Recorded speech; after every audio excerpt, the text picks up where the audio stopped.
I'm Dr. Mollie Marti, and welcome to Resiliency Matters. What if you could learn from a man who is on a mission to touch over 1 billion lives, helping them live fearlessly and create a brighter future? Would you spend the next 28 minutes with us? What if in the next 10 minutes we could talk about creating a culture of mattering?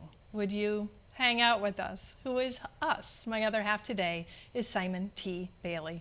Simon is an innovator, an educator, and an author of 9 books. He brings over 3 decades of experience in the hospitality industry, including being former director of sales for the Disney Institute. And we are so happy to welcome you here. A fun Simon fact, one of the top 10 speakers in America for corporations and associations. So that gives a sense of the depth of your experience. We were talking, I think we met on a stage 15 years ago. Yes. And it's quite amazing. We haven't aged since then. We're holding. I'm not sure where that went. So how were you introduced to the hospitality industry? Let's start there. So my mom and dad dropped me off at Morehouse College, and at the end of my freshman year at college, they said, we don't have money to send you back to school, nor do we have money to bring you back home to Buffalo, New York, where I grew up, but we do love you. So I dropped out of school, started working at a Days Inn hotel where I was making $5.10 an hour, and went over to the Ritz-Carlton and was offered a job, turned that down, but that's how I started in the hospitality industry. And I eventually did go back to school, got my undergrad, got my master's degree. I was just on the 10-year plan. So, yeah. And you tell so many great stories, but one of the stories that really has stuck with me is some advice you got when you were a very young man from a Disney executive. Tell us about that. So Al Weiss, who is president of Walt Disney World Resort, whenever you join Disney, you get an invitation to have breakfast with the president, and it's like a big deal. So I show up at one of the resorts on a certain day, and I noticed that my name card wasn't next to the president. So I did the unthinkable. I did a little switcheroo. And so he says to me, good morning, Simon. I said, good morning, Al, because you're on a first name basis when you work at Disney. And I said, what do I have to do to get ahead here at Disney? And he said, you need to know who you are, and you need to know why you're here. And when he said it, it just whoosh, went right over my head. I was like, really, dude? Is that it? But I didn't say this. I just gave him the screensaver face. But what I recognized, I was so busy focusing on vertical ascension, and I totally forgot about horizontal connection. That I needed to focus on how do I connect across the organization instead of trying to move up the organization. That's the type of lesson that really gains more richness as you go through life and you get that experience and perspective. So when you talk about creating a caring environment, you say we must start with the culture. Yes. How do we create cultures in which everybody feels that they matter? Yeah, well, culture, first of all, starts at the top of an organization. The job of a leader is not just to motivate or inspire men and women to do more work. The job of a leader is to invite people on a journey to discover the leader within themselves while they're following you. So the culture starts first with the leader, helping everyone realize that they can be the best at what they do. That's number one. Number two, it's then creating a management or team-oriented environment where everybody matters, everybody can bring their different perspective or the way they see the world to the table, and they're celebrated rather than tolerated. And then the third thing is it extends to the customers that are served. So now the customers become the unofficial marketing department for that culture, that business, because they see men and women who serve them because they care. Not because they have to, but because they want to. But the thread throughout all of that is leaders care for employees and employees care for customers. Excellent. And when you say customers, I know that can equate to students if we're in a school setting. It can equate to clients if we are in a service provider setting. So all of these different end users, so to speak. Yes, and employees are customers as well. Absolutely. Because sometimes you have internal customers. So it's creating that culture where everybody really believes that their voice is heard and their opinion matters. And that's not the way that it's looking right now. I know that Gallup does a lot of work in this area and others. There's a study out saying that over the next 12 months, 36% of people are looking for a new job. So there's a lot of people that have, their feet in an organization, but their eyes are out looking for something better. How do we begin to turn that tide of disengagement that we're seeing? Yeah, I think three things. Number one, it really starts with onboarding employees to be a part of a story that is focusing on meaning, not just making money. When I joined Disney, one of the things that I learned before I left is when you join Disney, they tell you the story of why Walt started Disney World back in 1971. And you feel a part of something that's bigger than, oh yeah, I'm being paid X amount, in a paycheck. The second thing is that you have a manager or leader that engages that employee in their learning style. Is that person a visual learner, auditory learner, hands-on learner? Because I believe every man or woman that works for a leader, they want to grow. They don't want to stay stagnant. So that leader understands, how do I engage that person and what's the most important to them? And then the third way organizations can really think about engaging individuals is, what's their appreciation language? Everybody has an appreciation language that goes beyond just receiving a paycheck, but how do we thank people in the way they want to be thanked? I remember years ago, I got promoted into leadership and I went to the Management 101 class and I called the team together and I says, okay, we're gonna recognize Candace for doing a great job. And Candace turns flush red and runs out of the room. And I said to Beverly, my executive assistant at the time, I said, go after her, find out what happened. And Beverly came back to me. She said she doesn't like public recognition. Huge learning for me. She was an introvert. So I said, Beverly, what do you think we should do? Because all women are right. And she said, why don't you write her a handwritten note and send it to her home address with a personal stamp? And we did that. And a few days later, Candace came in and said, that's the way I want to be recognized. So if organizations really want to hold on to men and women, we got to tap into the appreciation language. That's excellent advice. It almost reminds me of Gary Chapman's work with the love languages. Exactly, appreciation language. exactly. Excellent. So in reading your book and hearing you speak, I know that we often from the stage tend to share Maya Angelou quote, and we have an affinity for, but would you share that with our audience? People may forget what you say and they may forget what you do, but they'll never forget how you make them feel. And that kind of sums up our first segment. So there's your first segment with our tool that when people feel connected, supported, and valued, conditions are suitable for commitment and growth. Developing your spark. Stay tuned.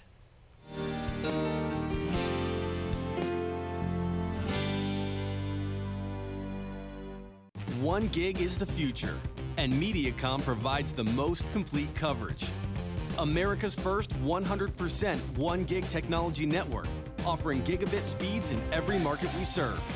In town or out of town, big city or rural, you've got access to the fastest. We know the future will demand more speed, so we've built a network to give you the most. 1,500 communities, 2.7 million homes, 100% 1 gig. At Mediacom, we took our internet to the extreme, building you a fiber-rich network that gives you the hyper-speed you need. 100% gigabit technology, 99% reliability. We wanted to bring you the best streaming, gaming, music, and more. And we're proud to be recognized a top internet provider again and again and again. Thank you for making us your #1 choice. We're proud to take you to the extreme. Connecting every device, every room, and everyone. That's the power of Extreme. And it keeps getting better with a new multi-point Wi-Fi system that covers your whole home. So you get insanely fast speeds here, here, and here. An all-new standard of technology that makes every TV smarter. And new ways for you to connect with us, like being able to see when your tech will arrive. Technology is awesome. We take it to the extreme.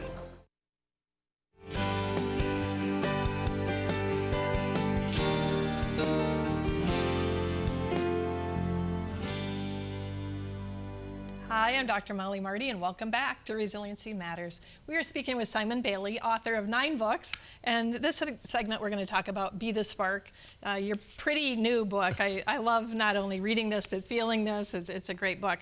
But in here, there's a diagram of your SPARK framework. Mm-hmm. So we're going to be talking through that.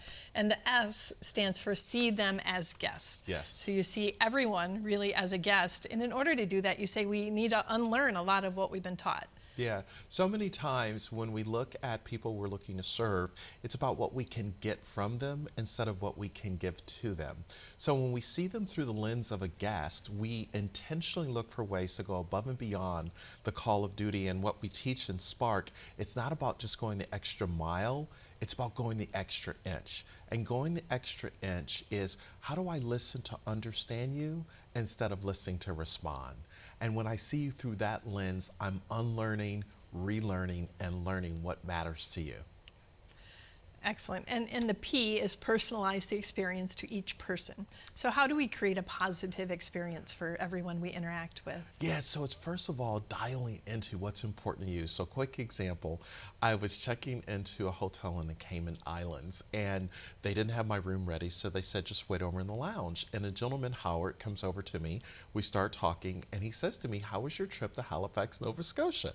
And I looked at him like, how did you know I went to Halifax, Nova Scotia? Well, he had went on my Instagram feed before I got there to the hotel, and he was from Halifax, Nova Scotia. So all of a sudden now Howard's my BFF in that moment because he personalized that experience.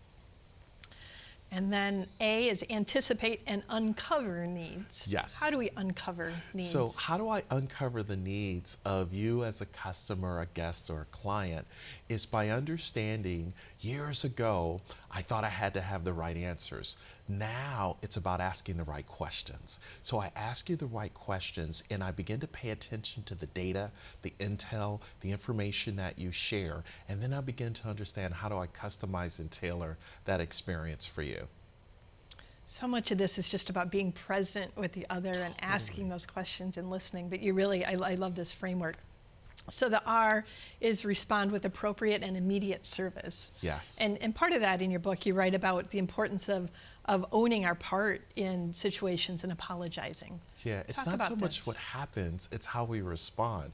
So in a world where people can take out a smartphone in just a few seconds, call for a smart car or an Uber or Lyft to come and pick them up, we have to be that uber responsive. But being uber responsive is not necessarily to prove you wrong as a customer. It's about how do we build a bridge from where you are to where we need to go by being responsive to you and what the solution looks like, not just what we want to do as an organization or business. And then the K is to keep them loyal through acts of kindness. Yes. Oh my goodness, I could talk hours Yeah. about this. But acts of kindness, I'll just use Chewy.com as an example. So one of the ladies that works with us, Melissa, who's our business operations manager, told me a story of her neighbor who had a subscription to Chewy.com and her dog died and she forgot to cancel the subscription. So she calls Chewy.com and they said, we're going to refund your money for your subscription and we are so sorry that you lost your dog. Well, the next day a van pulls up and there's flowers and a sympathy card from Chewy.com. That act of kindness for this woman in her loss all of a sudden becomes an emotional deposit into her emotional bank account because Chewy.com recognized it wasn't just about trying to refund the money, but it's about how do we create a customer for life. And that act of kindness, I believe everyone can find a way to do something better to become the spark. Absolutely.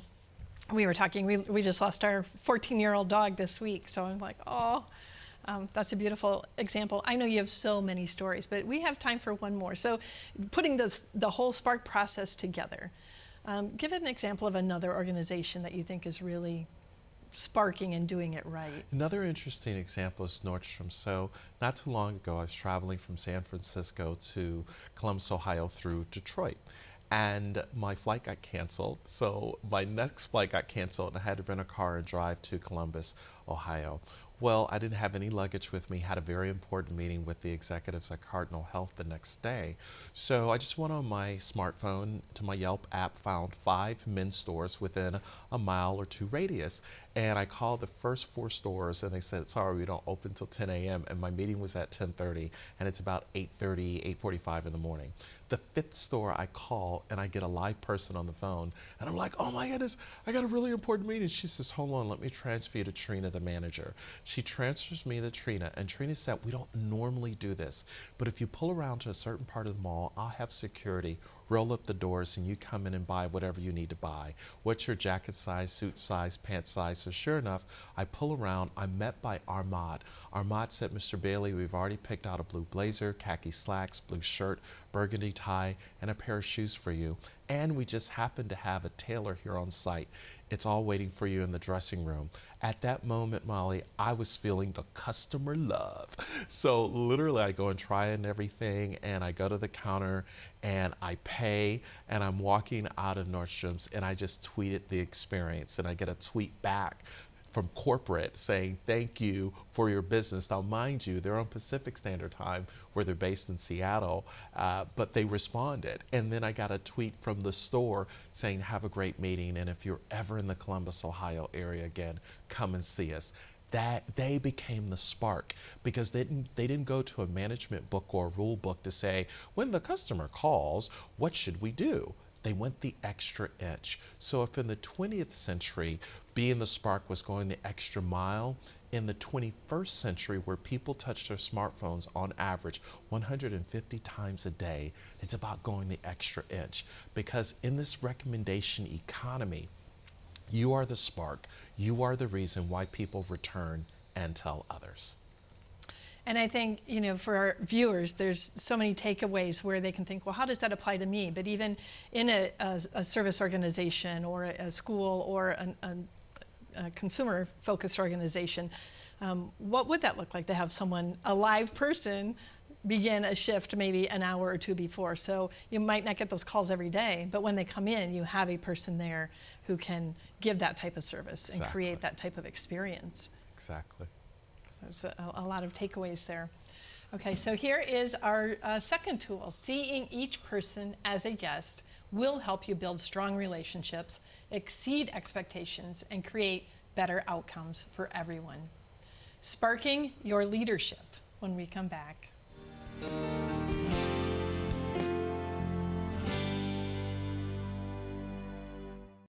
At Mediacom, we took our internet to the extreme, building you a fiber-rich network that gives you the hyper-speed you need.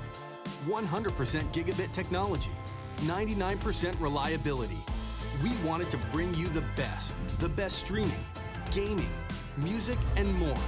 And we're proud to be recognized a top internet provider again and again and again. Thank you for making us your #1 choice. We're proud to take you to the extreme.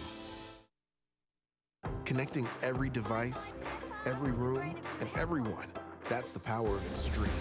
And it keeps getting better with a new multi-point Wi-Fi system that covers your whole home.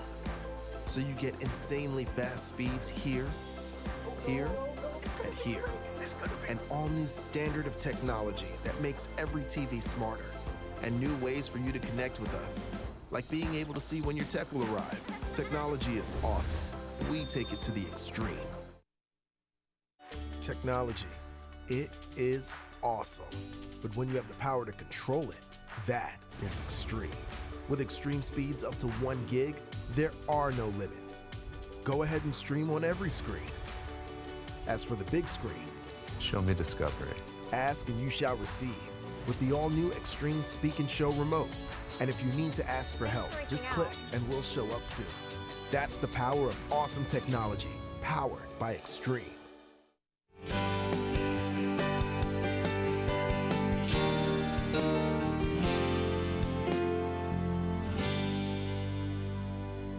Hi, I'm Dr. Mollie Marti, and welcome back to Resiliency Matters. We are speaking with author Simon T. Bailey, and I'm going to hold up another of your brilliant books, Releasing Leadership Brilliance.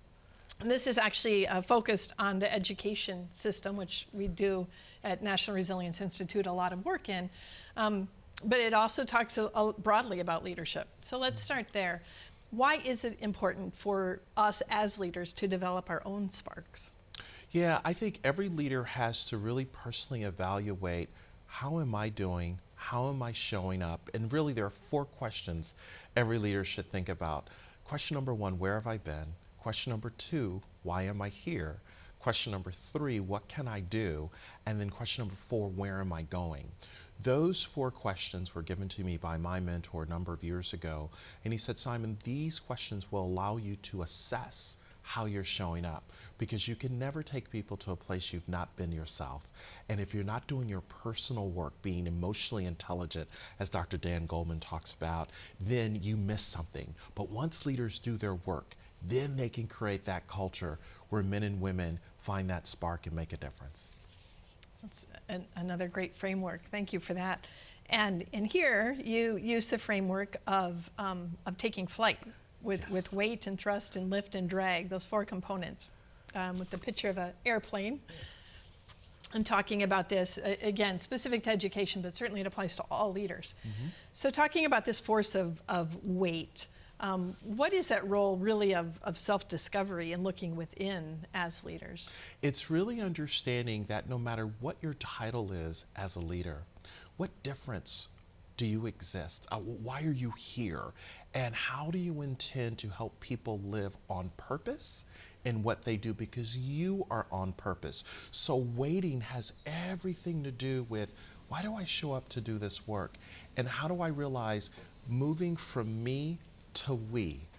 And I understand my weight is to leave an imprint on the head, the heart, and the hands of men and women who serve our constituents. And so that requires that magnifying glass, shining on yourself and really doing that deeper work of self-awareness and your own why, your own purpose. And be willing to receive feedback, because failure is not final, failure is only feedback. So the weight is, am I okay with the feedback that helps me become a better person, a better human being for the greater good of myself and the organization? Excellent. And then we talk about lift, which is about engaging and energizing others. Yes. So one of the stories I love to tell is Dr. Sheila Harity in the Boston area. She will tell you that she is a white woman that drives a Volvo that lives in the suburban area of Boston, and she is the principal of a school. She was principal at the time of a school that was one of the worst vocational schools in the state. And what she realized is that the rigor in suburban schools was a lot deeper than public schools. So she decided at her vocational high school that she would up the rigor. She said they just needed an opportunity. They needed a lift to know that they could achieve. The second thing is she told her teachers that we will no longer just look at them through the lens of poverty. We will say, what can they do? What's that potential? So what I discovered, she said, how do we help children from the least to last and the lost? How do we give them a hand up, not just a hand out? That's the lift, I believe, that leaders have to think about every single day. I love that. It's kind of, we have the Thrive model, but that's the high expectations piece of that, really holding both that vision for them, but then the high expectations to which they rise. Yes. So then we're talking about thrust, which is encouraging smart risks and getting everyone to create a better future together. Yeah, one of the things that we've discovered, and you've often heard it, is that people don't leave organizations, they leave managers or leaders. And you think about this in the context of education. A child submits themselves, and the parent submits that child to a teacher, and that teacher helps shape their future. Now, does the teacher engage that student in their brilliance, or do they cause them to be stuck? So leaders have to begin to recognize, no matter what industry you might be in, who are the men and women that are creating a story for people that are going to shape tomorrow. I am here today because 35 years ago, a teacher named Miss Rita Lankus saw something in me that I didn't see in myself. I was just about to commit suicide before I showed up in my sophomore year in high school. And she said to me, young man, I want you to write a speech and give it before the entire school.